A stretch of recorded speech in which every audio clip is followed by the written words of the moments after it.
Coba. Niken Salindri. Bawane yen ra kleru Asmarandana. Coba diaturake sing kanthi apik, kanthi becik. Coba. Ngono lho. Angger bintang tamune Niken iki kamera iso ting truwentel semono akehe lho. Kuwi iki sak seten iso enek 12 kamera lho, kaya ngono. 15, Pak. 15 malah. Niku saking Sragen. Bener kok Sragen kuwi. Kiai kuwi nggih. Gurune Niken Terasa. Guru. Ah iya nggih matur nuwun katresnanipun. Kuwi pancen tresna karo budaya lek hasile pira to kan ngono kuwi. Pancen ya tresna. Nggih. Yo dibawani, ayo. Putri Kangsu Lestieng warni Sone bapak piye kan sone bapak? Sone? Esu niki apik Pak? Sound system lho. Nggih. Apa iya? Niki to Pak?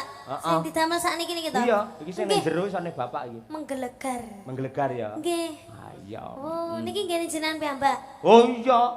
Iki nggenku kabeh lek adol sawahe mbokmu mbiyen iki. Lah iya gene sampean sik eling karo perjuanganku. Heeh lho. Son sistem son dalem iki kiri kanan iki asil aku anu mbiyen apa sawahku teko saiki ya urung balik kan. Aja kok sawah, mas-masanku ki lho gelang kalong teko saiki ra enek lho deloken iki. Urung balik kan Bapak. Lah aku iki pancen dalang tanpa modal.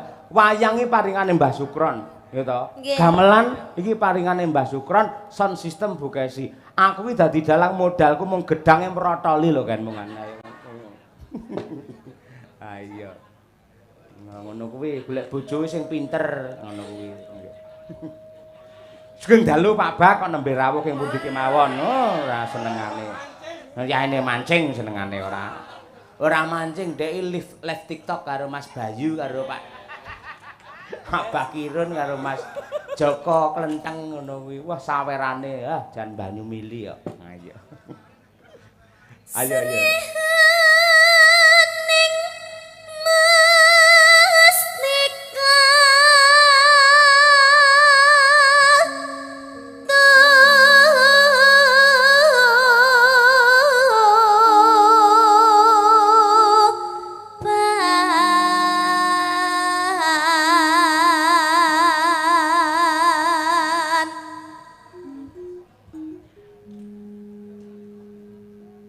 Nano Labuh tresna prapteng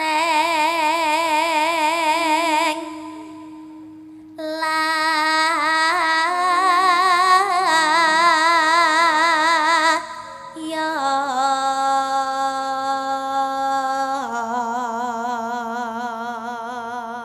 Awas. Truk perang brong-brong. Niku ketento ya? Nggih. Ah ya aku ya sir kuwi arep negas. Ilate kecokot. Ilate kecokot. Ya ampun sing nyokot sapa? Sing nyokot sapa? Duk prang-prang napa, Pak? Druk perang brong. Ayo. Ah, tenan. Sing bener to? Sing bener duk peranggung. Nah, nggih. Bismillah. Nggih.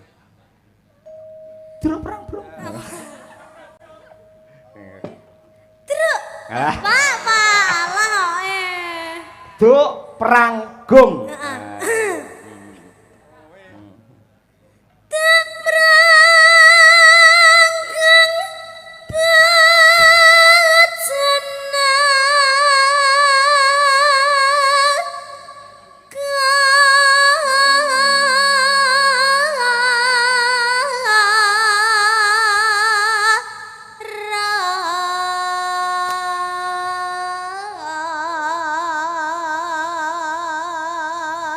ngebelo. Ngebel sinten? Mbebelo ngguguk Bagong ora. Mbebelo nduk, ayo. Mbebelo wirat moyo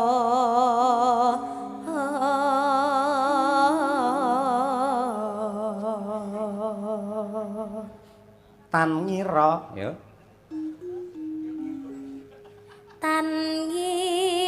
Wira Sri Huning.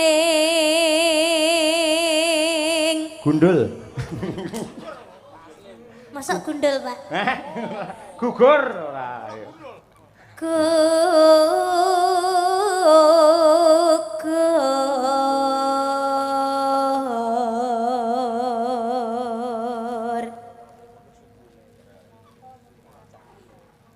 mongko musti kaning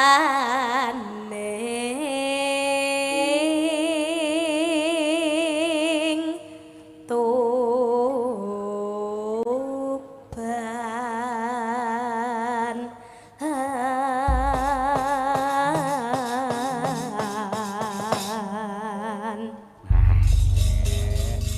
Alhamdulillah isih kelingan isih lancar. Ya nduk, sak langgame sing kepenak Cahayu. Ya. Sri Huning mesti katuban lapat tresna duwene sapaya pati marang Raden Wiratmaya kang bos prasaja kanantur brenti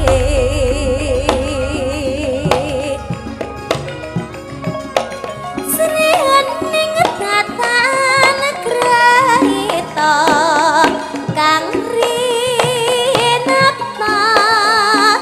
kadange pribadi Tong. Wiratmaya putra Dira Regentong. Sira lawe Prangtak tulung ketak prangtak. Tadi dah.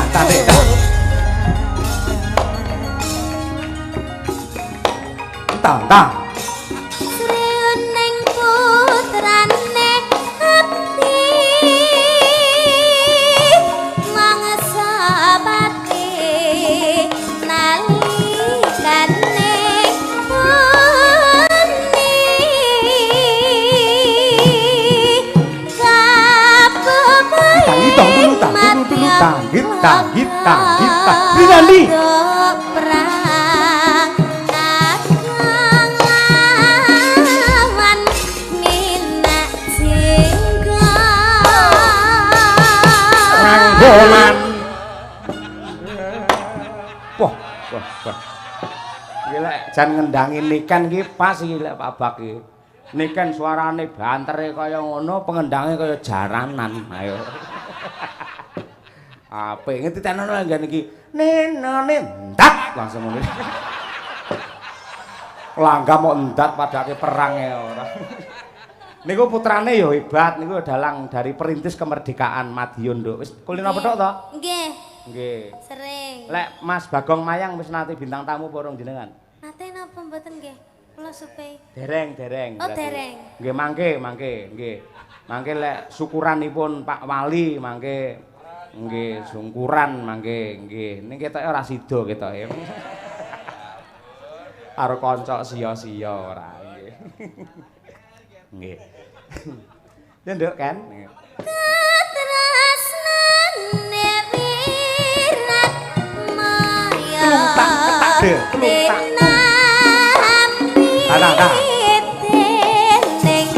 Droga. Sri Huning Tulu ditak tangit.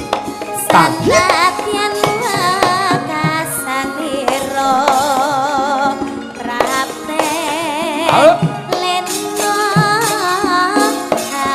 halapun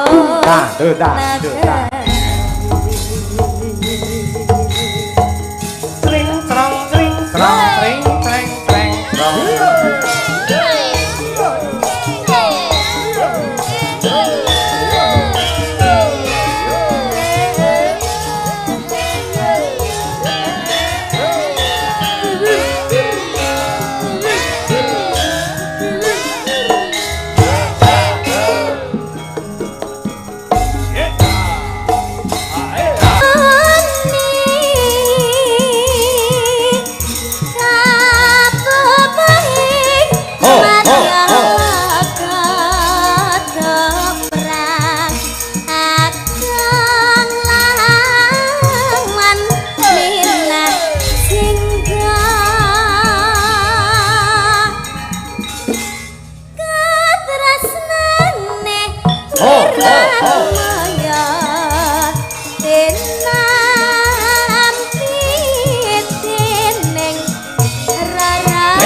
Mboten ngerokok pun bingung deh.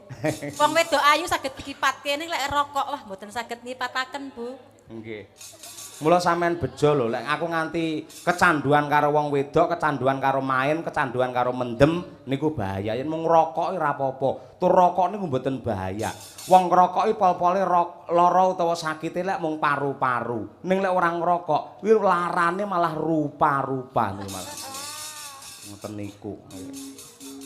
Mangga Bu Kesi sinomipun parijata katur dumateng sagung para sepuh, adi sepuh lan ugi salam kurmat bekti dumateng budayawan senior ing Laladan Madiun Abahe Haji Muhammad Syakirun. Mangga Bu.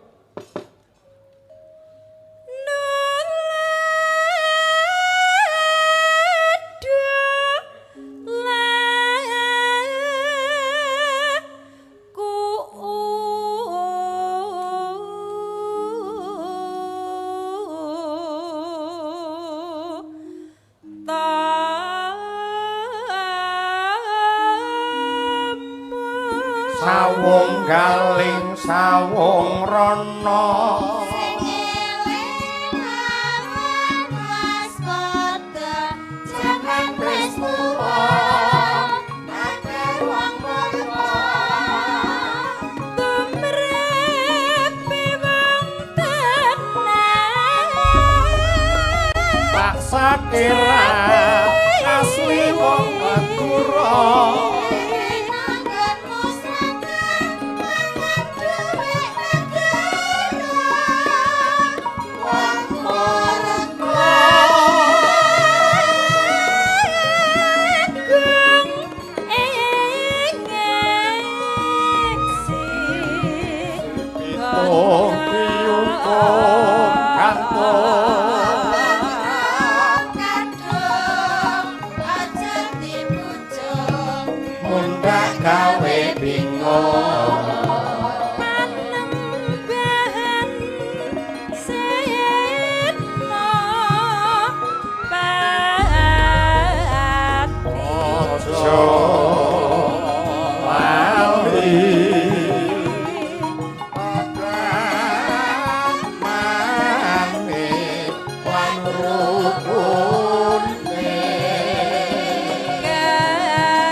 Sahabate lan salate zakat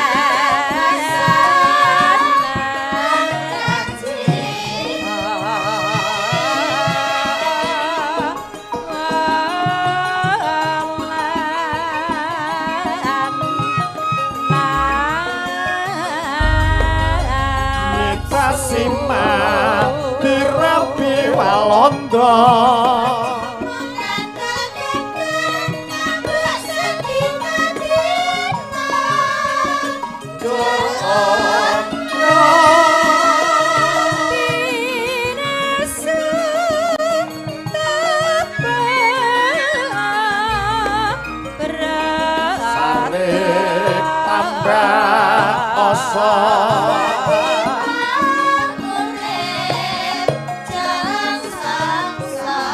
umure radawa kanepi ing siang ratri Mbak Supinter Suramanggala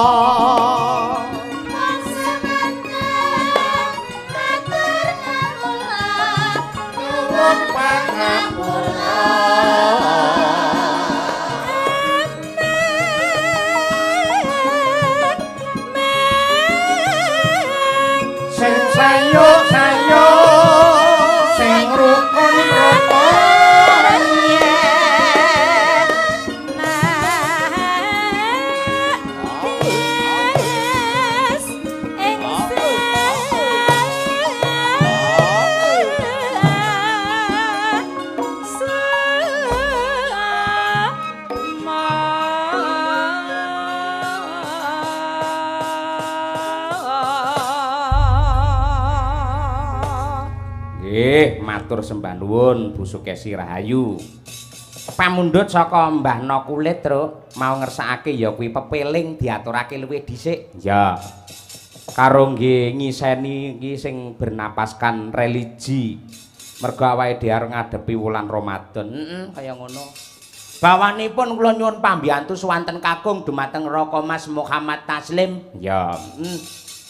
Monggo bawanipun Mas Taslim diaturaken dumateng Mbah No Kulit. Sumrambahipun sagung para sutresna budaya ing tasih kepareng wungon wonten lokasi lan ugi kepareng mirsani lumantar streaming Kuntadi Channel kalian Niken Salindri Family. Wah iya. Monggo Mas Taslim. Wasitati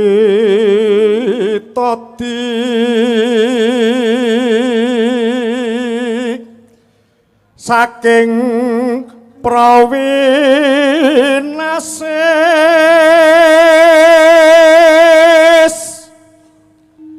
ngelingono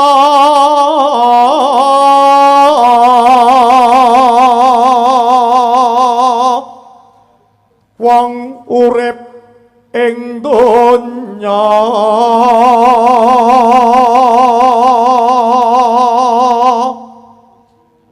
bebasan mung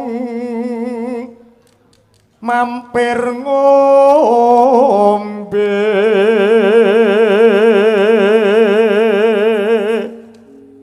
ugi kulaturaken dumateng Bapak Marsana Pilang Kenceng Madiun ingkang dalu menika taksih monitor Kuntadi Channel saben-saben kula sak kanca pentas mesti kepareng mirsani. Iya. Matur nuwun sugeng mirsani sugeng lenggah Pak Marsana Pilang Kenceng. Ya boleh. Monggo Mas Taslim. Salat kang limang waktu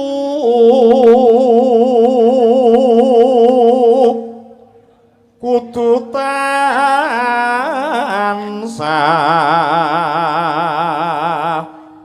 dipun lampahi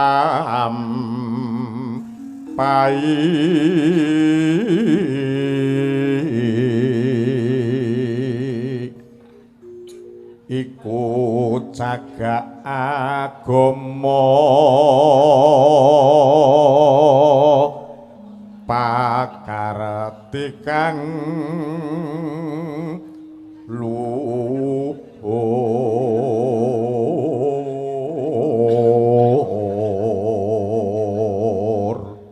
nanu ngadohken tumindak mungkar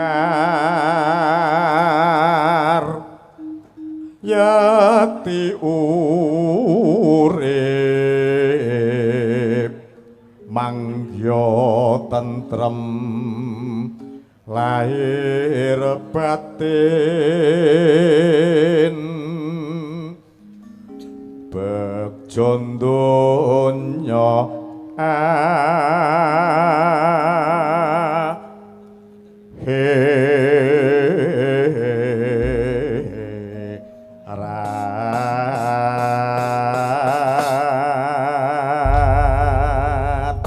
matur sembah nuwun. Monggo kalajengaken pepiling karya Abdi Solo Ki Haji Anom Surata. Dados.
Nduk Niken ya nduk.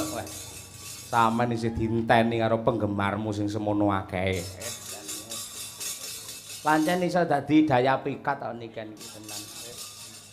Sesuk ya sik tanggapan sampean. Puasa, Pak. Maksudnya? Puasa tanggapan, Mas.